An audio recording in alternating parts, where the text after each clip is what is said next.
A minha ideia de passar isso aqui para vocês começa desde a nossa entrada aqui, porque já temos aquela questão da digital, e só você coloca o seu dedo lá, mesmo se você quiser pedir para um amigo seu identificar, isso prova mais do que qualquer pessoa aqui.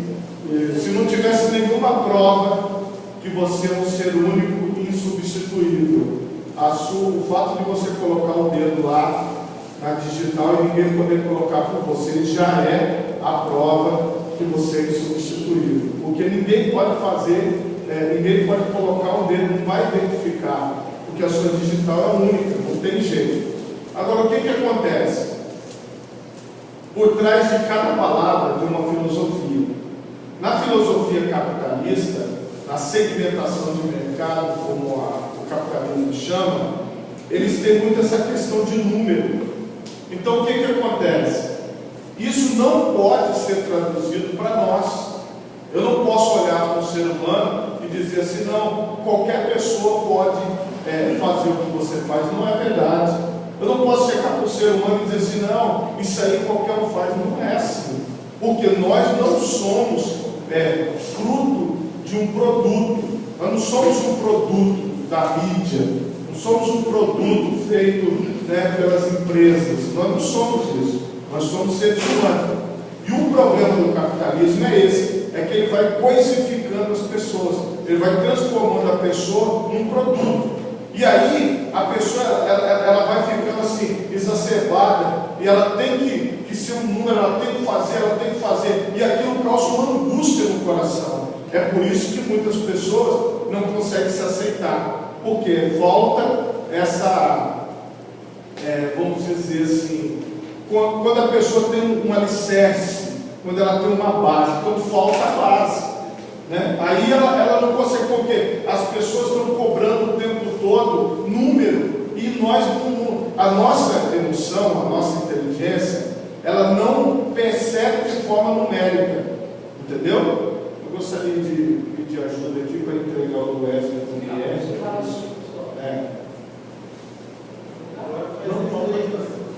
Oi? Tá. Esse livro vocês já viram aí, vocês estão com o livro na mão. Só algumas considerações que eu quero fazer. Todo ser humano passa por turbulência em sua vida. A alguns faltam o pão na mesa, a outros a alegria na alma, uns lutam para sobreviver, outros são ricos e abastados, mas mendigam o pão da tranquilidade e da felicidade. Por quê? Por causa dessa estrutura do capital. Porque a pessoa ela quer o tempo todo produzir, e ela esquece da humanidade. Quando ela esquece da humanidade, ela sente um vazio no coração. Então, isso é um grande problema. Porque nem sequer descobrimos que a pior miséria humana se encontra no solo da emoção. O homem sonha em viver dias felizes, mas não sabe conquistar a felicidade, porque ele vê de forma numérica. Muitas pessoas, por exemplo, tentam, através de um produto, satisfazer aquilo que é interior. Ela compra alguma coisa e aquilo ali por um momento, mas há uma satisfação apenas momentânea, e logo em seguida o vazio volta. Os famosos tentam seduzir a felicidade, ofereceram em troca dela os aplausos, os autógrafos, a sede da TV, mas ela golpeou-os dizendo: escondo-me no cerne das coisas simples, rejeitando o seu recado. Muitos não trabalham bem a fama, perderam a singeleza da vida e angustiaram e viveram a pior solidão, sentir-se só no meio da multidão. E eu falo para vocês assim, que como pastor, eu já ouvi muito isso das pessoas. Da pessoa chegar para mim e falar assim: pastor, às vezes eu estou no meio de 10, 20 pessoas, mas eu me sinto só, por causa dessas questões que eu já falei anteriormente. O mundo da emoção não aceita atos heróicos, como muitas pessoas já fizeram isso aqui, eu achei interessante. De hoje em diante, acordarei bem-humorado. Chega, não vou ser mais mal-humorado. Daqui para frente, serei uma pessoa calma. Eu nunca consegui. De agora em diante, serei uma pessoa feliz com alto astral e cheia de autoestima. Aí baixa um pouquinho aquela frase, ela fica vazia. Grande engano. No calor da segunda-feira, todas essas intenções se evaporam. Porque às vezes a gente acha que nós vamos trabalhar o nosso interior de uma forma assim, falei, tomei uma decisão e vou resolver. E às vezes não é assim. Por quê? No mundo da emoção, as palavras-chave são treinamento e educação.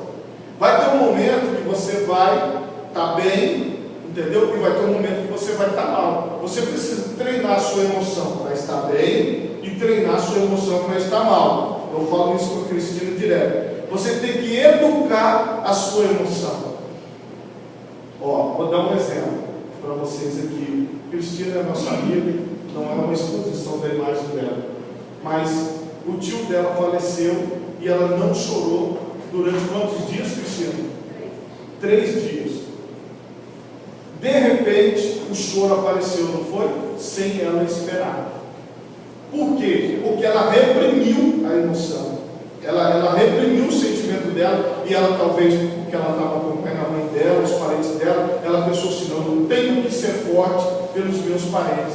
E aí, ela montou aquela base, entendeu? E aguentou. Só que teve um momento que a emoção ganhou dela, e as lágrimas desceram sem ela querer. Aí o que aconteceu? Ela ficou até um pouco envergonhada, não deveria, mas é por isso. Entendeu? Porque ela reprimiu, porque talvez para ser forte pelos outros, mas isso não significa que a emoção foi anulada. Nós podemos dar uma de durão, uma de durona, diante de uma situação, mas aquilo que está no coração está ali. Ele não vai deixar de estar. Em algum momento, aquela emoção vai se manifestar. Sem sonhos, a vida não tem brilho. Sem metas, os sonhos não têm alicerce. Sem prioridades, os sonhos não se tornam reais. Sonhe, trace metas, estabeleça prioridades, corra riscos para executar os seus sonhos.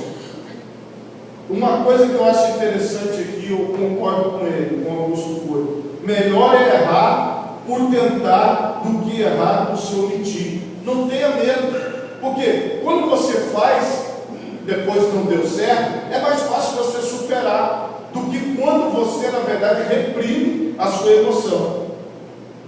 Todavia, é possível que hoje você veja seus obstáculos e tenha se tornado um especialista em reclamar e não em agradecer, que é o que a maioria de nós acaba fazendo. Nós acabamos reclamando mais do que agradecendo aquilo que nós já temos.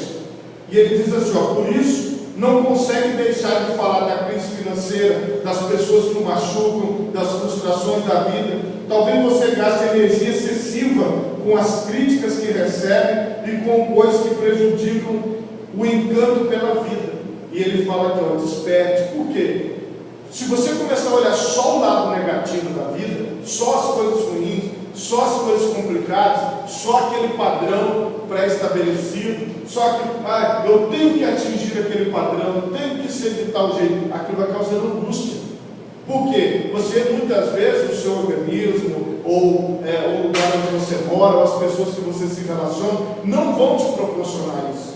E às vezes você vai tentar forçar e você vai ver só os defeitos e não consegue ver uma qualidade. A personalidade foi assim confeccionada de maneira multifocal e bela.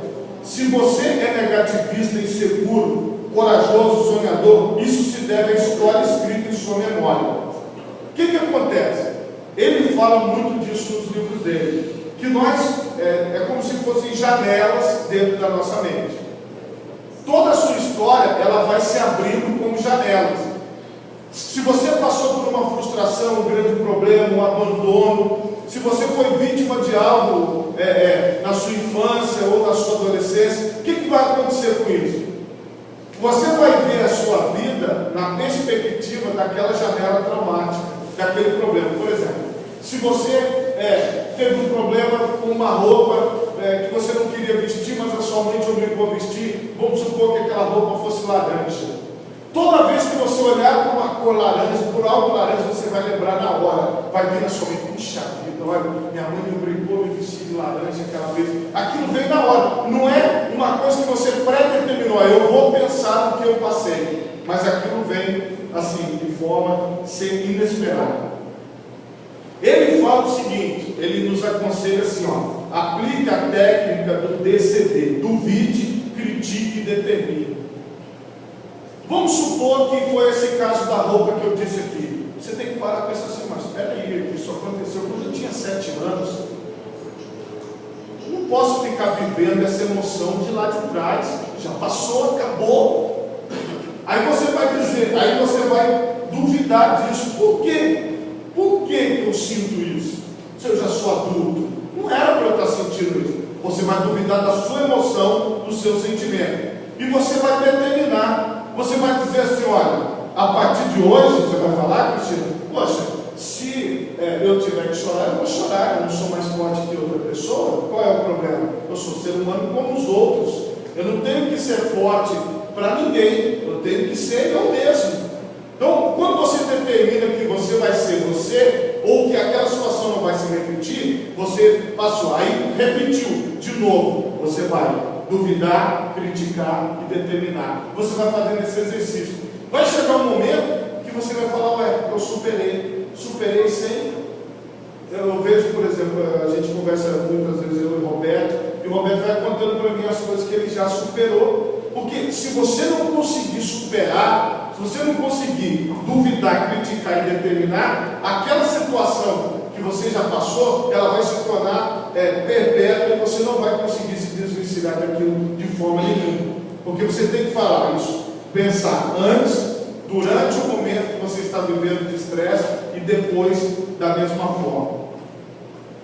Se você amar profundamente a espécie humana, estará contribuindo para provocar a maior revolução social da história. Estamos perdendo o instinto de espécie. Temos culturas e habilidades distintas, mas somos iguais no funcionamento da mente. Até as crianças deficientes mentais são tão complexas quanto os intelectuais. A diferença está apenas na reserva da memória. Então, assim, se eu me entender como ser humano, eu vou passar a entender o outro também como ser humano, e não como número, não como coisa, não como algo que você pode movimentar para lá e para cá de qualquer jeito. Esse tipo de coisa só fere, só distancia e provoca, como eu falei para vocês, a angústia. Então, quando você olhar para o seu filho, para a sua filha, você tem que entendê-lo como ser humano. Você não pode sair atropelando a criança. Você não pode sair atropelando o seu marido, ou a sua esposa, ou as pessoas que vivem próximas a você. Você tem que haver uma concordância, porque ela é humana. Se você for atropelando, aí muitas pessoas lá na frente falam assim, poxa, o que aconteceu com o meu filho? Por que a minha filha é assim? Por isso. Porque às vezes, ele como ser humano, ele foi atropelado, ele não foi ouvido, ele não foi... Às vezes a pessoa não quer nem fazer o contrário, mas ela quer ser ouvida. E às vezes nós não ouvimos, nós falamos só, vai ser assim pronto, como se a gente estivesse lidando com a máquina. Né? Você está dirigindo o seu carro, você dá seta, vira para a direita, vira, dá seta, viu? Você dá seta, vira para a direita. Aí você vai e virar para a esquerda, dá seta, vira para a esquerda. Entendeu? O que vai acontecer? Você está com uma máquina, agora para o ser humano não é assim. Você fala assim, vira para a direita, quando você vai ver, ele está lá do outro lado. Você fala, rapaz, era a direita. Mas na mente dele ele entendeu outra coisa. Quantas vezes você já não falou isso? Você conversa com uma pessoa, uma coisa séria com ela, fala, tá bom. Quando passa um pouquinho, você olha para a cara dele e fala assim, ela fala, como é que não? O que você falou? Não, mas você não ouviu, porque a mente dela estava em outra coisa, ela entendeu outra coisa. Igual que eu estou falando aqui, de repente você pode estar pensando uma outra coisa, que eu não estou dentro da sua mente. Então o ser humano é diferente de lidar. Aí a pessoa fala assim, é melhor lidar com outra coisa, né? Tal. Porque não vê o ser humano como complexo. Agora, essa complexidade que eu tenho, você também tem. Essa complexidade que você tem, a pessoa que está próxima a você também tem. O ser humano é complexo. Então, para lidar com o ser humano, você tem que entender como funciona a mente. Se alguém lhe bloquear a porta, não gaste energia com confronto. Procure as janelas. Lembre-se da sabedoria da água. A água nunca discute com seus obstáculos, mas os contorna. Então, a água, ela desenvolveu uma capacidade chamada de resiliência. Quando ela desce, se tem uma pedra, ela contorna a pedra. Ela passa por cima, ela passa de lado, ela vai embora. E ele coloca aqui, ó, quando alguém o ofendeu, ou ofender, ou frustrar, você é a água, e a pessoa que o feriu é o obstáculo. Contorne-o sem discutir, aprenda a amar sem esperar muito dos outros. Você vai tocar a sua vida. A ideia que ele passa é a seguinte: siga a sua vida, porque se você ficar preso, diante dos obstáculos, você não vai chegar em lugar nenhum. Aí você vai falar, poxa, você vai ficar reclamando, falando, e a vida vai seguir. O tempo passou e hoje é provável que você não seja tão apaixonado pela vida. As dificuldades surgiram, a fadiga. O que acontece? Durante a nossa vida, às vezes a gente está com euforia, com alegria, com uma coisa gostosa. E tem momentos que a gente não está bem. Você está para baixo, não está com vontade de fazer as coisas, já está meio triste, meio chateado. O que fazer nesse momento? Qual atitude tomar nesse momento? Você tem que se lembrar de como você chegou até aqui. Que é, por isso, a razão do livro, você é insubstituível. Porque se você chegou até aqui, você teve que lutar, você teve que passar por dificuldades para conseguir estar aqui. Você não foi clonado. Você conquistou a maior disputa da história. Você correu todos os riscos do mundo para estar vivo. Isso faz uma diferença enorme. Você poderia ter sido derrotado, mas venceu o mais arriscado concurso do universo. Então, poxa, se você está aqui, se você venceu tudo isso, você não é clone de ninguém, você não foi feito no laboratório, você tem que colocar sua mente para frente. Você tem que começar a idealizar coisas novas. Você tem que começar a idealizar o seu futuro. Você não pode ter medo das dificuldades do dia a dia. Só lhe resta fazer uma coisa: amar a vida e ter coragem para vivê-la, mesmo que em alguns períodos você esteja cansado e transtornado. Nunca se esqueça de que o maior carrasco do homem é o próprio homem. Isso aqui é um fato muito interessante. Ninguém pode ferir mais você do que você mesmo. A vida é bela e delicada. Cuide carinhosamente dela, porque é você que tem que extrair o bom da vida.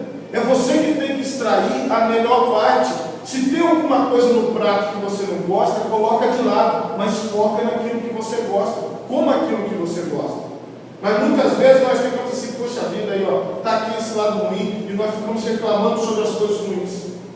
Se você é um adulto, e eu separei só essa parte que no livro fala de outras, não haja por instinto como agiu no começo da vida. É um conselho. Aprenda a expor e não impor as suas ideias. Isso é um aprendizado diário. Fala, gente, olha só, nós temos essa ideia aqui, o que vocês acham? Isso aí é um passo, porque quando você faz isso, você erra menos.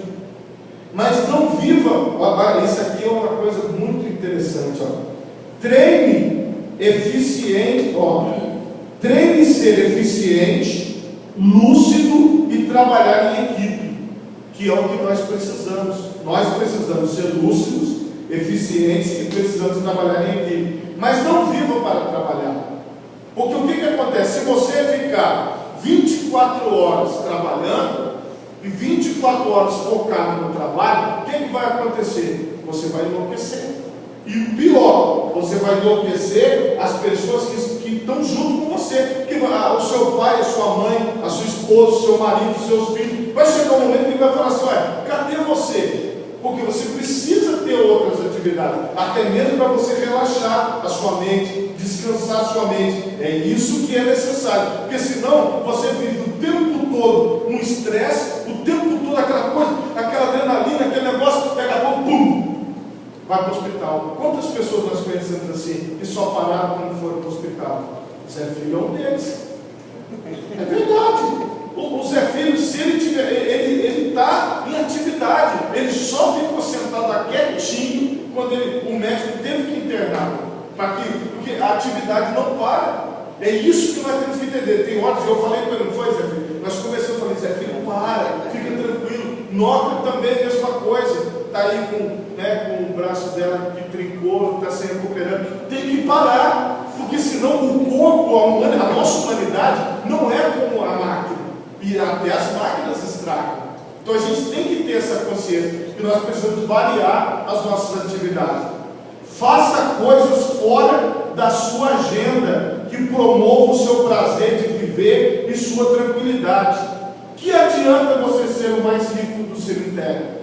Então você precisa ter esses momentos para você fazer outras atividades, desenvolver outras coisas, para melhorar a sua qualidade de vida. E isso aqui é um grande conselho. Você nasceu vencedor. Hoje vencer não é deixar de cometer erros e falhas, mas reconhecer nossos limites e corrigir nossas rotas. Vencer é não desistir. Por favor, diga assim comigo: vencer é não desistir. É não desistir. O que acontece aqui? Quando ele fala aqui embaixo do milagre da vida, que nós temos o maior prêmio, o milagre da vida, ele diz aqui também, nunca se auto-abandone e nem jamais desista das pessoas que o rodeiam, por mais que elas ocasionalmente o decepcionem. Primeira coisa, você não pode se abandonar, falar assim: não, eu sou assim, eu vou morrer assim, eu não tenho jeito. Não, eu não penso assim.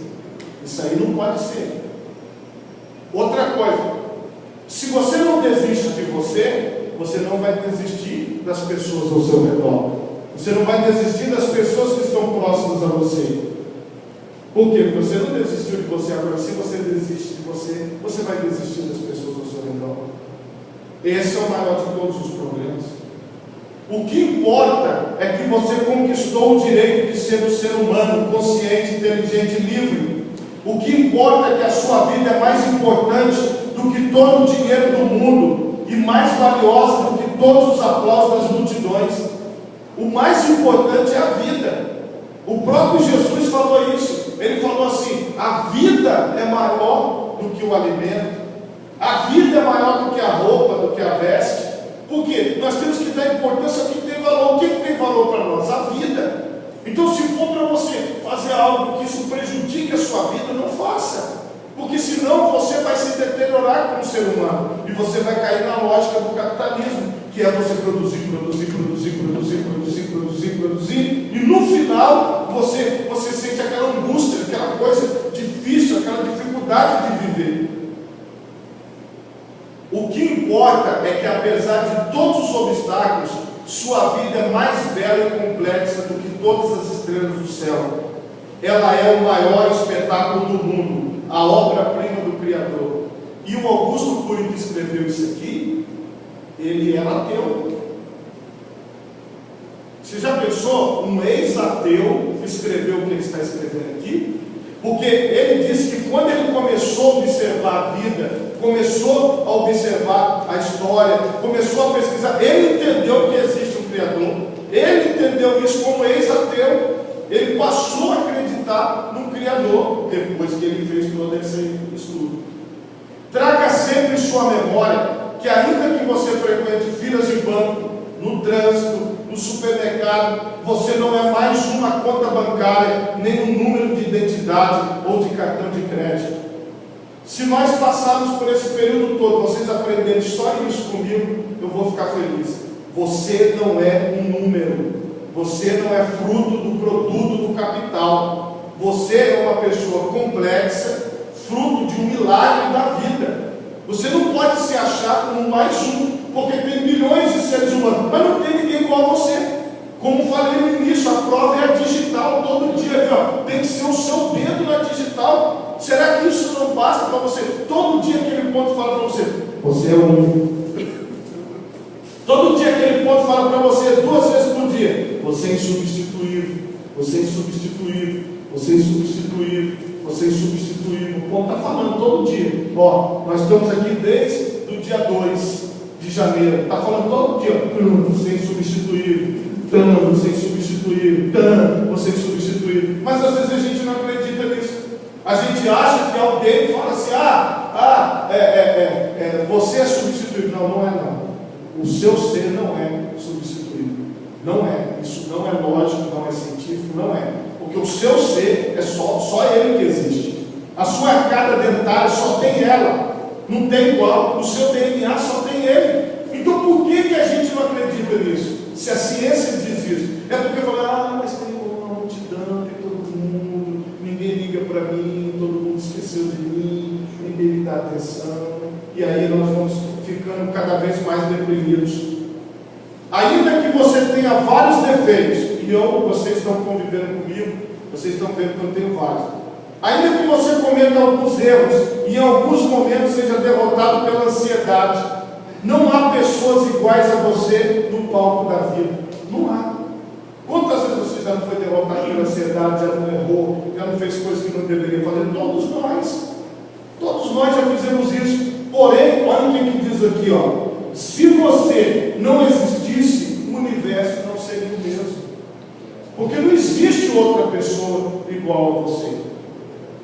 Diante disso, que seja inesquecível, que para o autor da vida, para muitas pessoas que o conhecem, e para mim, no caso dele, Augusto Cury, que escrevi parte da sua biografia nesse livro, e para mim também, César, você não é mais uma pessoa da multidão. Todos nós consideramos você um ser humano insubstituível. Certo? Olha para quem está do seu lado, aperte a mão dele e fala: você é insubstituível.